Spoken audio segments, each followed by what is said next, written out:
In this video, I will show you how to connect JetPrint to WIX. First, log into your JetPrint account.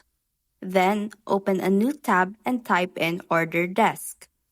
Click on the first result you see. Then either sign up or log into your Order Desk account. Once you're in, scroll down and on the left side of the screen, click on Manage Integrations.